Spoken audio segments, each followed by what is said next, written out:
الدنيا كي ندعو إلى الله لننشر الخير في الكون الذي حار ونرسل العطر من روض الهدى الزاهي ويشرق السلم. روس میں سائبیریا کا انتہائی شمال میں وہ علاقہ جو کہ قطب شمالی کے نزدیک تر اور جہاں درجہ حرارت -90 تک پہنچ جاتا ہے، یہ علاقہ یمل کہلاتا ہے، یعنی زمین کا اختتام.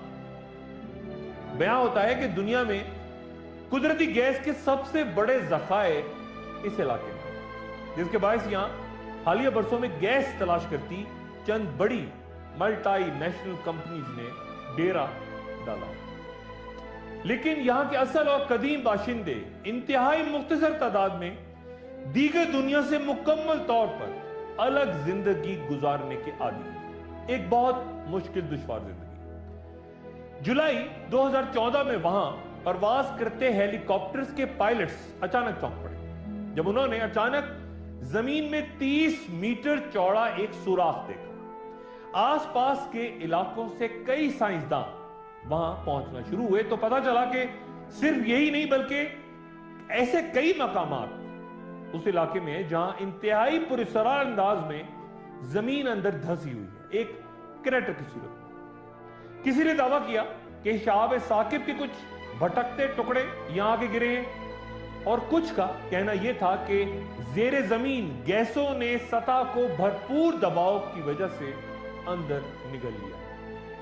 زمین کے اچانک پھٹ جانے کو اور جو کچھ اس کے اوپر ہے اس کے اچانک اندر غائب ہو جانے کو عربی میں خسف کہتے ہیں. زمانہ ماضی و حال میں ایسے کئی واقعات پیش آ چکے ہیں جو قوت و حجم میں ایک دوسرے سے مختلف تھے.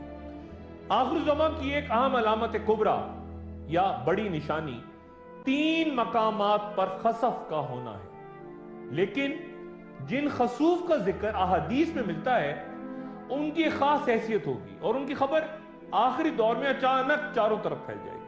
حضرت حذیفہ بن اسید غفاری رضی اللہ تعالیٰ عنہ سے روایت ہے کہ رسول اللہ صلی اللہ علیہ وآلہ وسلم ہمارے پاس تشریف لائے جبکہ ہم قیامت کا ذکر کر رہے تھے.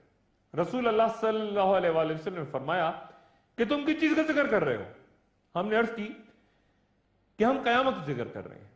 آپ صلی اللہ علیہ وآلہ وسلم نے فرمایا کہ یقیناً قیامت اس وقت تک قائم نہیں ہوگی حتیٰ کہ اس سے پہلے 10 نشانیاں دیکھ لو.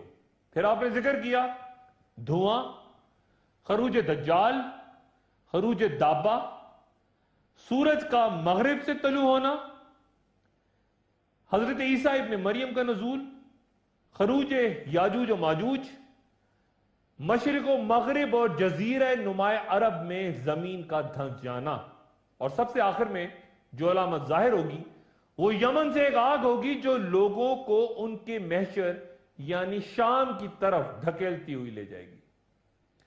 حضرت عبداللہ بن عمر رضی اللہ عنہ سے روایت ہے کہ رسول اللہ صلی اللہ علیہ وآلہ وسلم نے فرمایا کہ ایک شخص تکبرانہ انداز میں اپنی چادر زمین پر گھسیٹتے ہوئے چل رہا تھا. اسے زمین میں دھسا دیا گیا اور اس میں وہ قیامت تک دھنستا ہی چلا جائے گا.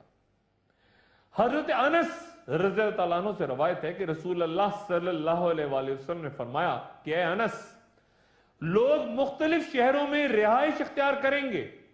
ان میں سے ایک شہر کا نام بصرہ یا بصیرہ ہے. اگر تمہارا وہاں سے گزر ہو یا اس میں داخل ہونے کا اتفاق ہو تو اس کی شوریلی زمینوں سے، اس کی زرعی پیداوار سے، اس کے بازاروں سے اور اس کے عمرہ کے دروازوں سے بچ کے رہنا. تم اس کے نواحی علاقوں تک ہی رہنا کیونکہ اس شہر والوں کو زمین میں دھسا دیا جائے گا، ان پر پتھروں کی بارش ہوگی اور وہاں زلزلے آئیں گے. کچھ لوگ وہاں رات گزاریں گے مگر صبح ہونے سے قبل بندر اور خنزیر بن جائیں گے. گویا اس حدیث میں خبر دی گئی ہے کہ لوگ جن مختلف شہروں میں جا کے آباد ہوں گے ان میں سے ایک کا نام بصرہ ہوگا.